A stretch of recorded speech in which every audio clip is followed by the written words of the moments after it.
Welcome to our study called Restarting Earth. We're looking at Genesis chapter 8, and we're looking at verses 20 through 22. We're going to see here how the Lord receives worship. So we get to the end of the story here, and Noah builds an altar. This is the first reference to an altar in Genesis. Even though Cain and Abel made sacrifices, and probably all the other guys that followed, like Enoch, Lamech, those guys were probably offered sacrifices as well. This is the first reference here in the Bible to an altar that was built. And you know what? Moses uses the word for burnt offerings here that he uses to describe the offering given to God on the altar of the tabernacle. Why is this significant? Because the sacrifices on the altar were given in recognition of guilt of sin and the desire for forgiveness, for the atonement. That's why they used the burnt offerings. It was a sacrifice for sin.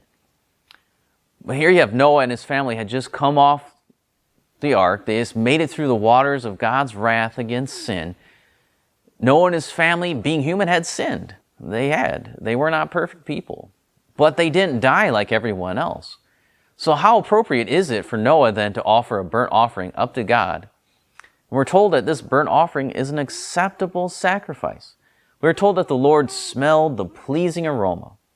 This is the same phrase that Moses uses in the next 3 books of the Bible to describe the offerings of the tabernacle.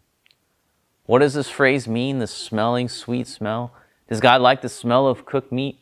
No, that's not what it's talking about. This is a poetic phrase, a poetic way of saying that God was pleased with the worship given to him. In other places in Scripture, the prayers of those who love God are described as being like incense that wafts up to God. It's a good smell.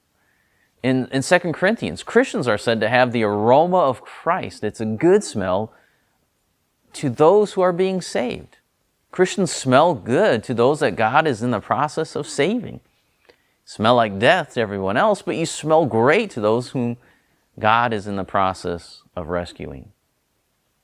So you have the worship of Noah here, and the worship of Noah leads to a response of God. And God gives an unchanging promise here. God promises to never again destroy the ground. He promises not to curse the ground or destroy all the animals because of mankind's evil. This is great news for the 8 people that got off the ark, because they've got to be wondering, we just went through this horrific flood, all this death and destruction around us. Is this going to happen again? But God promises, no, it's not going to happen again.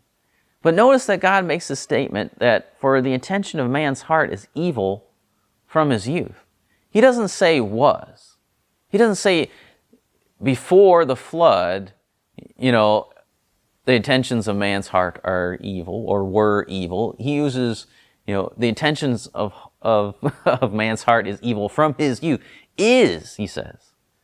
So this promise of never destroying all the living creatures, again, is in direct response to what? The depravity of man, the evil of mankind. God is saying that he would have the right to do flood part 2, but he will refrain. He's not saying, well, you guys are going to be so much better after the flood, so there's no reason to do the flood again. No, what he's saying is that I'm going to restrain myself from doing the flood because, yes, you deserve it because the intentions of your hearts are still evil from your youth. So he promises to refrain. Instead, God also promises that while the earth remains, the earth will continue as is. The earth will continue on its orbit around the sun and will continue to spin at the right speed. God is declaring what science has called the law of uniformity in nature. The future will resemble the past. The constancy is a blessing to us. So we don't have to worry about next month or, in a couple weeks, it'll be fall. And then 3 days later, you'll be summer, and then it'll jump to winter and spring. We don't have to worry about that. He set things in a constant motion, a constant way. Floodwaters will stay abated. They won't come up again. We won't see the whole world flooded again. So there's great promise, great blessing in the constancy that God promises here. Well, since we know that we still deserve destruction, without this promise from God, we would live in constant anxiety of the next worldwide disaster. But we need not fear.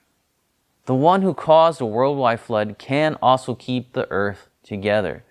And there's tons of shows out there, all those things about, oh, the end of the world is coming. Oh, look at this. They're just, everything might hang in the balance. Everything might be just hanging on by a string. That might be true. But who is keeping that string together? Who's keeping the earth together? Who's doing that? It's God, who's all-powerful.